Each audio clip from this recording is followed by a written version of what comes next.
Hello and welcome to the next video of my Worlds 2023 preview series where we're going to cover the mid laners. If you missed the last two videos, I covered top and jungle. We're going to go over the stats and the outliers within them on all 23 teams, or out of the 23 mids. We're going to look at their champion pools and some differences between them, and lastly, rank them. So, stat-wise, this is not in any specific order, just kind of I write it down in the same order every video just because it's easier to remember for me and to make sure I have all 23 players here. So first stat is KDA. Chovy from Gen G has a 7 KDA going into this event. Chovy, obviously, I am a big fan of him, not to spoil my rankings.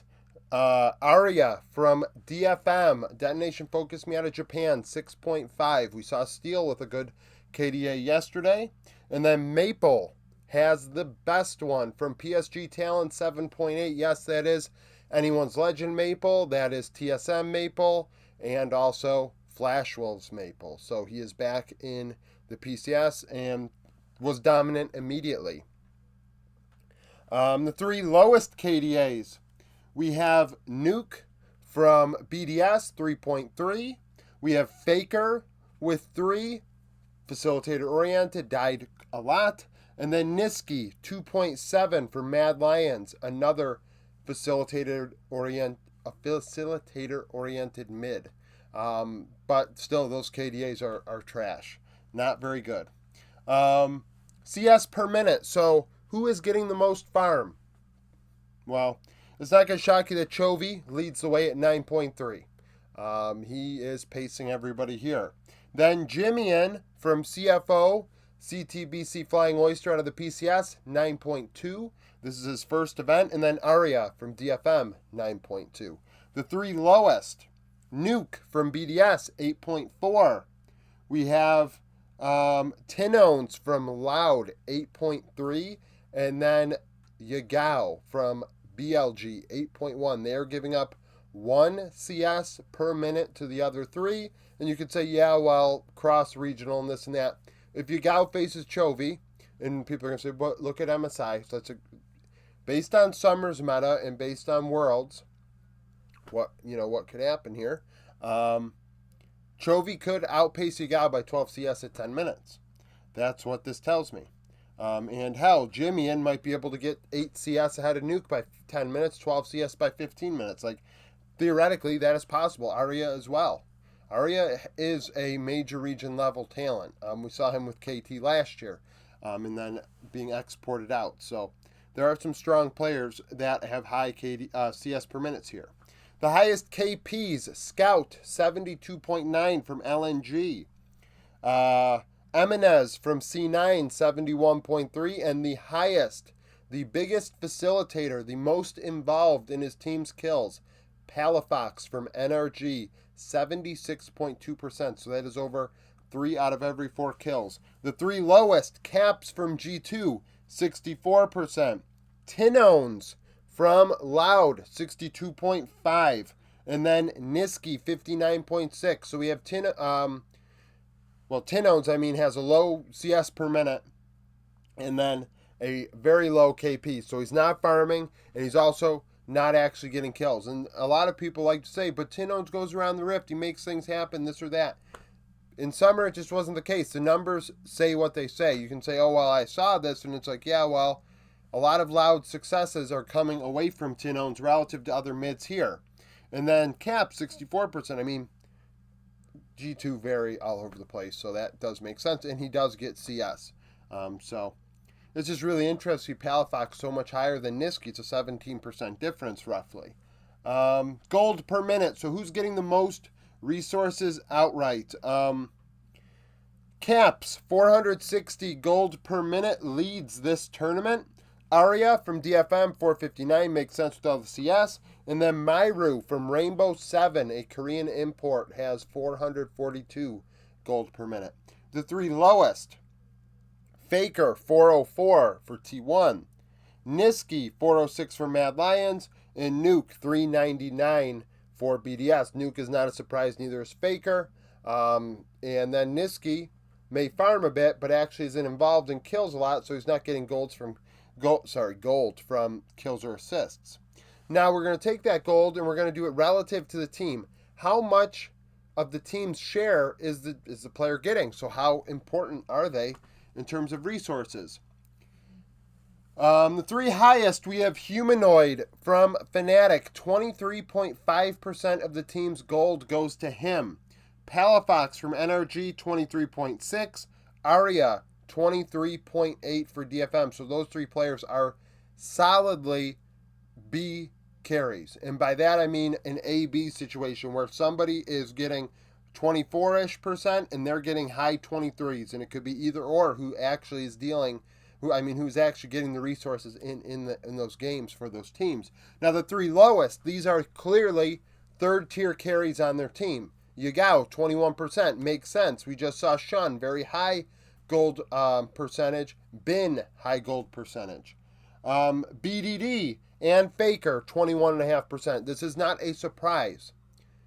The three teams with three very strong top laners, Bin, Zeus, and Keen, their three mids, rank the lowest in gold share. And it's because those teams identify top laner needs the gold. The top laner needs farm. And that's what makes those teams go. Whereas the highest ones, we look at Humanoid. Oscarinin has some of the lowest gold percentage in this tournament. Dokla for NRG. And then Arya, 23.8. They don't even have a real top laner, so who knows what's going to happen. DPM, who is dealing the most damage? So who is the most impactful when it comes to actually getting some health bars down? Humanoid, 723 DPM. That is extremely high. Arya, 744. Myru, 744. Both, obviously, Korean imports in minor regions. The three lowest, Faker, 585. BDD, 554. And Nuke, 584. Those three players are the least damage dealing. Now we're going to take that, we're going to compare it to share. So who is actually doing the least amount of work relative to their team in team fights and things like that? Humanoid, 30.4% is very high, like that is the carry. That is probably the highest on Fnatic. Maple, 30.4%.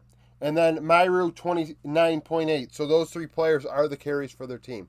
Despite Maple not having one of the highest DPMs outright, he still has one of the highest shares. Now the three lowest, Yagao, 26.1%. BDD, 26.4%. And APA from Team Liquid, 26.2%. APA stats are actually probably even worse when you consider the fact that the majority of the 54 games used in this data set from Games of Legend, GOL.GG, it includes Academy stats. So that should even be stronger, and it isn't. So APA, definitely not, Summit is there dealing a lot of damage. Now, laning. LPL does not give us laning stats, does not give us solo kill stats. So, in terms of the diffies at 15 minutes, who are the strongest laners? Caps, on average, is up 548 gold at 15 minutes in the LEC. Arya, 697 in Japan. Myru, 452 in Latin America. These three players will be competitive at this event. Now, the laner in this tournament that I think is going to be most outclassed is Nuke. Nuke, on average in the LEC, down 369 gold at 15 minutes. And then the next lowest is actually 90 gold by Faker. So that just kind of goes to show you that most of the mids here are competitive domestically. They are not getting gapped. And then the third lowest is Niski at negative 37. Now the three players getting the most CS over their opponents. Gory from Golden Guardians is on average up 9 CS at 15 minutes in North America. Arya 11 and Caps 8 CS. Three players in the hole who are negative. Nuke down 5, Palafox down 1, and APA down 1. So Nuke's the only one actually relatively behind. In XP, Caps is up 507 XP. That is the Diffie. Arya 398. Myru 242. Three worst in XP. We have Nuke at negative 291. Niski negative 157. And Katie from GAM Esports out of Vietnam down 101. So clearly, the three strong laners, Arya, Myru, Caps, and then Nuke is the laner that is not, middle of the pack or keeping up domestically, which is a problem because you're going to this event. You need to, frankly, be on the other side. Like, Arya and Myru are going to be able to be competitive against, in my opinion, probably if either one of them got to the main event, they would be competitive in laning phase, in my opinion. And that's no shock. They're both Korean imports. Now, solo kills, this is a not total amount of solo kills angle. This is most solo kills per game. So, Glory from Team Wales in Vietnam had 23 solo kills in 51 games this past summer.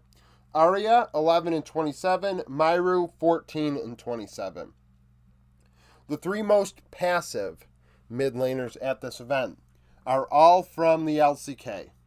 Faker, 6 and 46. BDD, 8 and 57. And Showmaker, 6 and 51. Kind of goes to show you just how strong the mid lane pool is in the LCK. Actually, no one really needed to explain that to you. If you pay attention, there are a lot of Korean mids even on this board because they're really good. And when they face against each other, they don't solo kill each other a lot. So when you see like Zeka solo kill Scout a bunch of times last Worlds, it was like, oh my god, this doesn't happen very often. So that's kind of the deal there. So some players that weren't even mentioned, Knight, Xiaohu.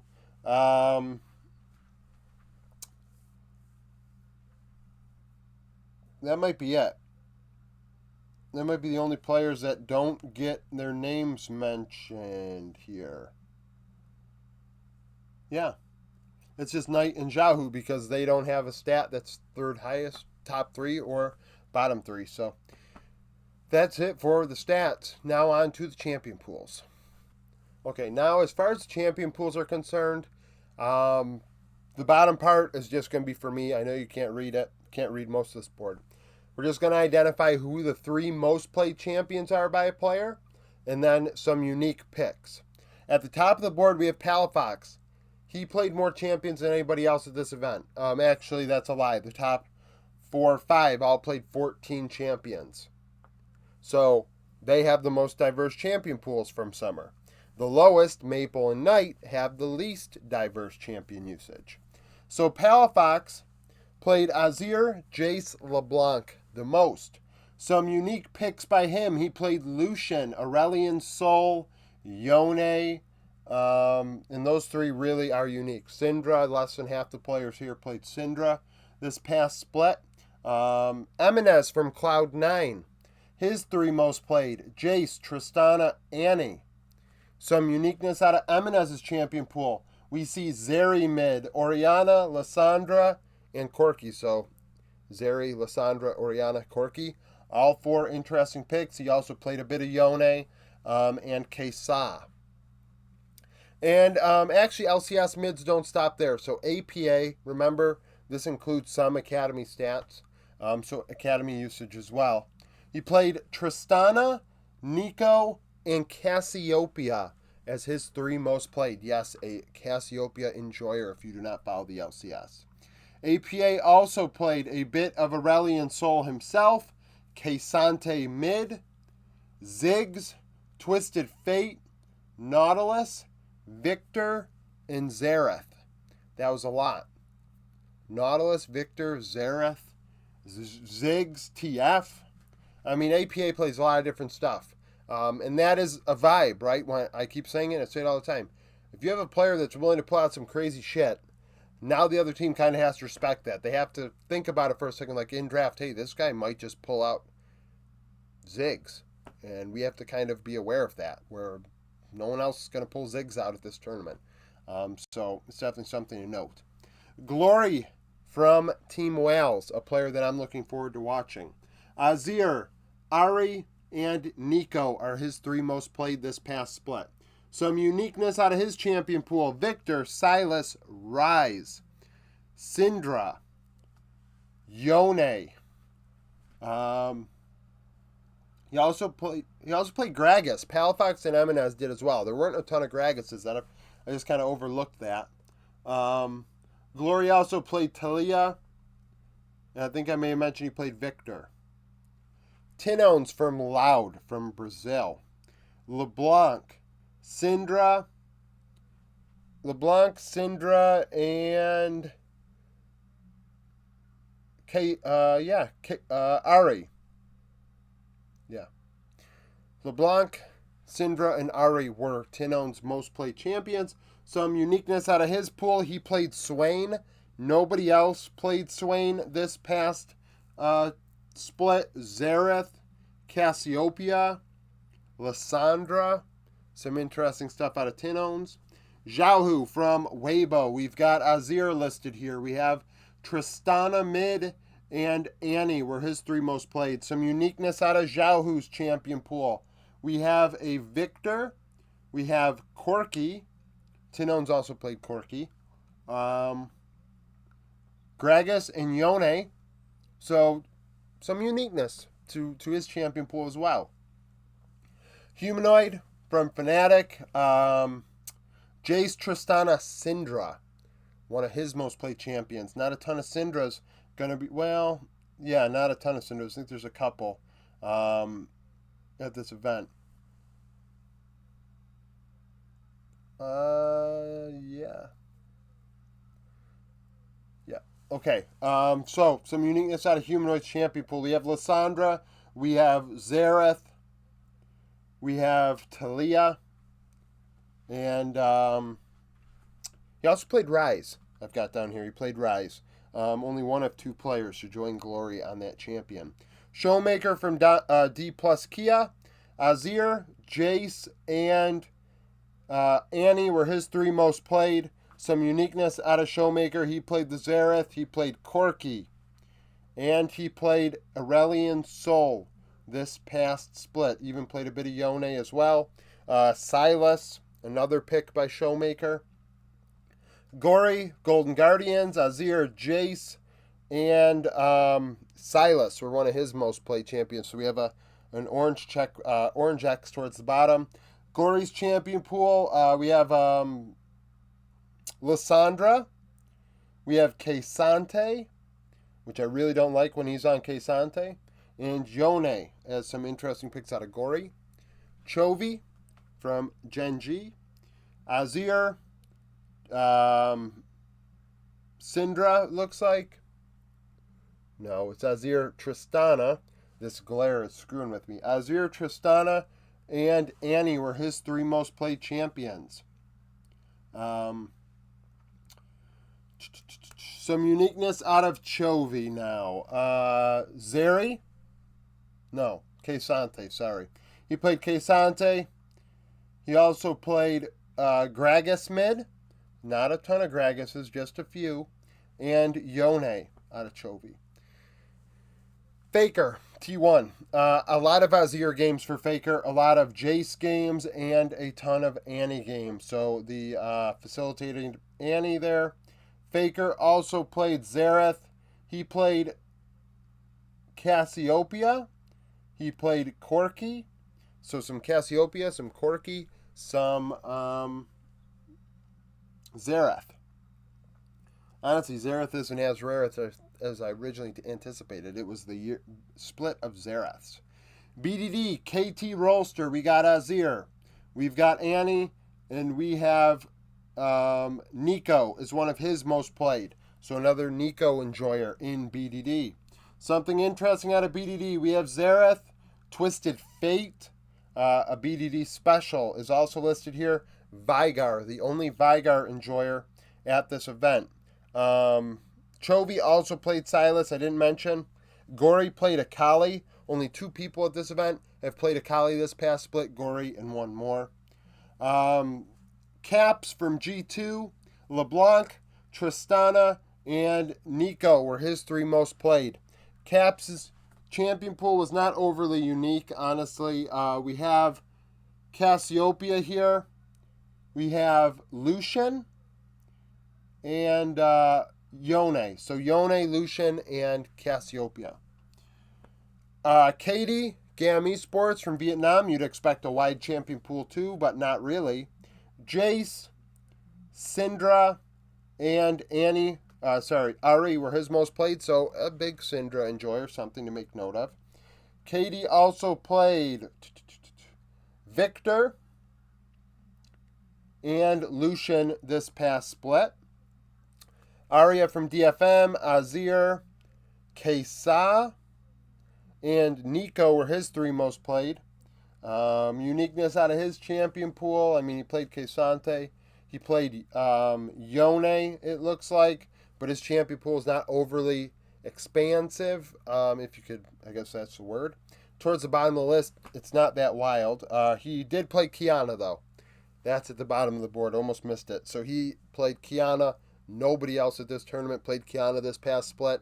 I know Knight is a Kiana enjoyer, but not enough to play it.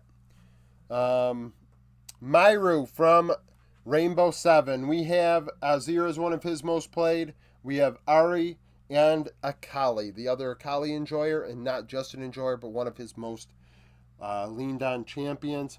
Myru also played Xerath. He played Kesante. And that's kind of where it gets crazy for him.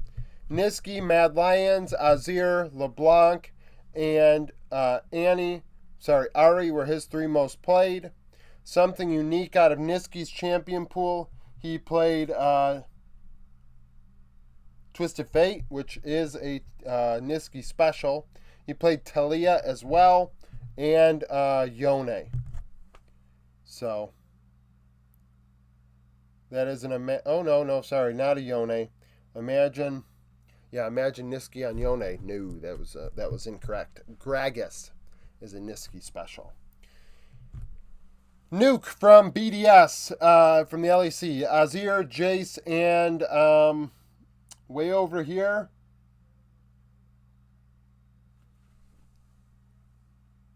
Cassiopeia. So a big-time Cassiopeia enjoyer joining APA as the 2 Cassiopeia players here. Something else out of his champion pool, he played Xerath.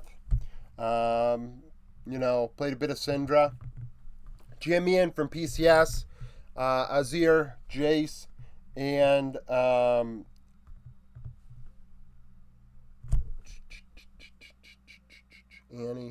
Ari. He also played what looks to be Yone, Kesante. So Jimmy and Yone Kesante, obviously very high DPM player. We just went over this. High resources. Yagao BLG, most played Jace, Ari, Nico. Anything interesting out of his champion pool? He played Talia. That's really where Yagao's champion pool gets crazy, is the Talia. Woo! Scout, LNG, Azir, Jace, and Nico. Something interesting out of his champion pool? He played the Lissandra. Not many people played Liz this past split. Knight from JDG, Jace, Annie, and Ari were his 3 most played. No Azir games because Knight's Azir is, if I recall, it can't be super good, right? Otherwise, we would have gotten a chance to play it. I think it's really bad, if I recall correctly. Not anything crazy with his champion pool. Is they're banning so much shit on against JDG. Knight just gets to pick whatever he wants. Maple from PSG only played 7 different champions this past split. Azir, Jace, Tristana are his, most played, and he played Talia this past split. So that's where things get crazy for Maple. Otherwise, he's kind of playing whatever he wants as well because they banned the hell out of Junjia. So, champion pools, it's definitely something interesting to look at. Didn't mention Showmaker played Yasuo, so that was kind of important to mention. Myru also played Silas. Just a couple things that, not many people did. The Yasuo thing is something to note because no one else did play it, so it is a Showmaker special. Obviously, Caps can as well, but didn't play it this past split. So that's it for the champion portion of this video. Now on to ranking them. Okay, let's rank these players. Keep in mind, if you're going to comment down below before the video's length of time after its upload, I'm going to drag you. And by going to drag you, I'm going to just give your comment just as much credence as you're going to give this ranking. Simply looking at the way rankings are and then disagreeing without knowing why they are the way they are and typing a paragraph as to why your rankings are the way they are. I mean, why would I read your paragraph if you're not willing to sit and listen to a few minutes of my explanation? So you get what you give, and I'm going to drag you if you do, and I'm going to farm you for algorithm. So going to shoot you, just be very straight with you about that. So at this event, this is a pretty good mid lane group here. Not gonna lie. So towards the bottom, it's definitely interesting because we have some the minor region talent at this event in mid lane is strong, in my honest opinion. So, excuse me. Honestly, I think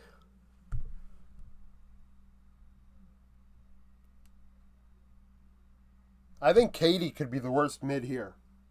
That's saying something. Honestly, I'm Katie is probably the worst mid here. I can't believe it. Just really looking at it, he could be the worst mid, which is a surprise. Next is probably Nuke. I am not a big Nuke fan. I don't think. Well, that's a lie. That's not fair to Nuke. I probably said he was fine in the BDS video. Looking at his stats and really thinking about it, Nuke is probably going to have a lot of learning to do at this event. So he is there. Next, probably APA. I think he's going to also have a lot of learning to do at this event. I don't really think he's dominant in laning. In the end, if you're not dominant in laning, I think you're going to have some trouble. Tinones is 20th. I think experience gets him here. Personally, Tinones could be the worst mid here. I do believe that is a possibility as well. These guys could probably go in any order. I just honestly believe, statistically, he struggles, and if your calling card is being able to go help other people carry, which is nice and all, but there are a lot of players at this event that do that way better than you, so it kind of just goes to show just how meh he might be. Let's go with Myru,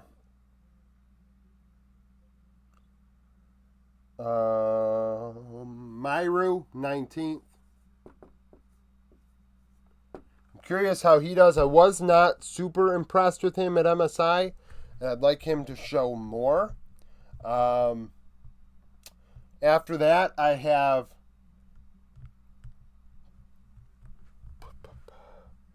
probably Palafox.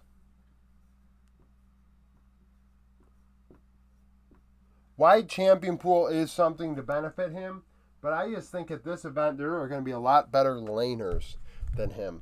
And with that in mind, I don't know if he has enough to kind of match up here. Probably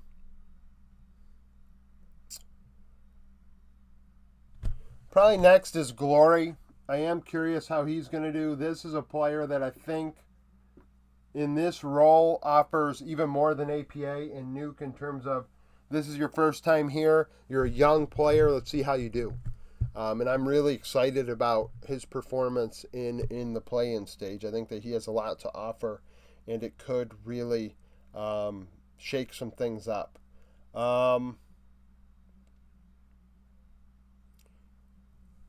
Let's go with Jimian, 16th. I think he also, just like Glory, has an opportunity at this event to really shake things up and make a name for himself. He was with 100 Thieves Academy. He has played against guys like Palafox and APA before, and he, I think, is probably, I'm trying to say something definitively, and I've never seen him play against APA or Palafox, but I'd like to think that he's better than them, frankly, to kind of just not beat around the bush there.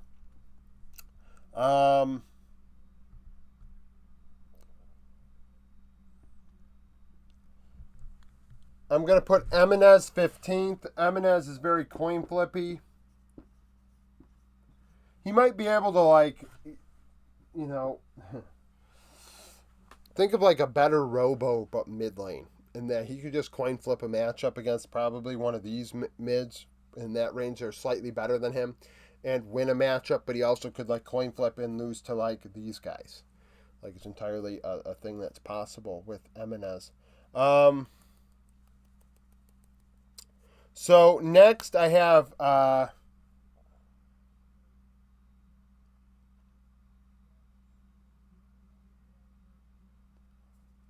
probably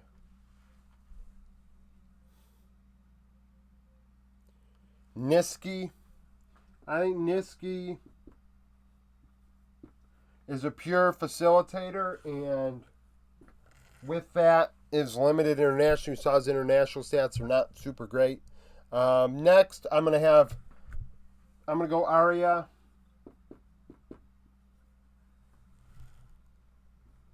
Arya single-handedly could get DFM a win at this tournament, I think. Not like win the whole damn thing. That is far-fetched. But win, like win maybe a series. I think he's capable of doing it. After that is Maple.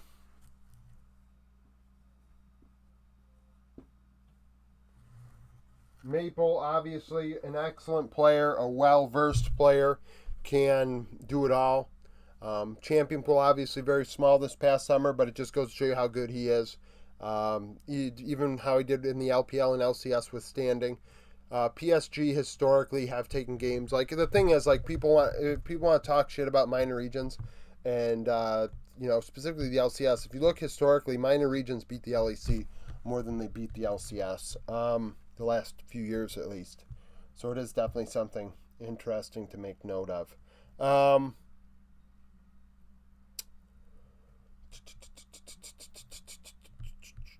Next, 11th is Gory. Similar to Summit, except that this pool is just deeper than top lane.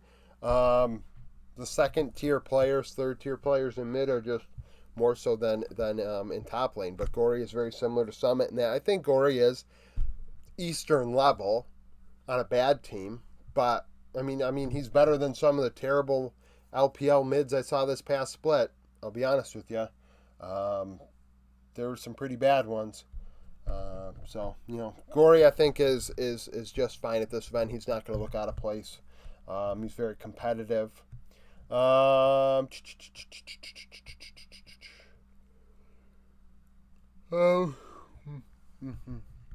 2, 3, 4, 5, 6, 7, 8, 9, 10. This is where I upset some people with my yearly deal here. So I'm going Yagao 10th. Not a big Yagao fan still. Like I said, I probably had him underranked at Worlds last year, so I'm going to rank him even lower this time around. The mids and left are just better. I think even Humanoid offers more than Yagao does at this point. Yagao is a facilitator, and that is all he is. And being paired with Shun makes him look very good, because Shun can do the heavy lifting that Yagao simply is not. And people are going to say, yeah, but Yagao does this or that. It's like he's going to be behind in lane. Internationally, Yagao only played like 3 champions last Worlds, and people like to give him credit for that. I think that's really weird. So, not a big Yagao fan still. 9th is Humanoid. I just think Humanoid's done more this past split. I mean, he is the carry of Fnatic. Like, let's be real. Like, when push comes to shove, I'm giving Humanoid as the carry the credit versus Yagao, who is being carried. Like, there's Elk and there's Bin, and then Shun's playing carries, and there's Yagao. So, and On's playing excellent. Like, Yagao is BLG's worst player, which is a surprise, because I figured it would have been Shun or On before the split started. Now, 7 Eastern mids and Caps. Is Caps better than any of them? Probably not. So Caps is 8th. a lot better this past summer than I thought. And if you didn't watch the G2 preview video, I went over how I felt about that when I really was looking at the stats. Showmaker is 7th.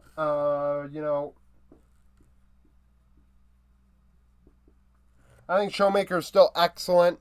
Very good player, but this past year, even year in general, he just kind of sucked. So we're going to see what he can do at this event, see if he can do better, because frankly, the other 3 mids just did more for their teams in the LCK, and then we have Scout and Knight still. So BDD is 6th.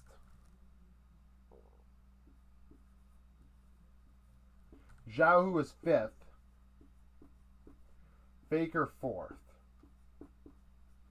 So these 3 are all pure facilitated oriented mids. Purely facilitator. Faker makes everything happen for T1. Xiaohu for Weibo, and BDD for KT. That's how I see it. They do it all. We see it in the numbers. And it's just, you see it in the gameplay. We saw T1 without Faker. Faker, hands-wise, is probably in this area. I don't think he's got hands anymore. That's why he was out. I think his hands are fried. But up here, still the GOAT.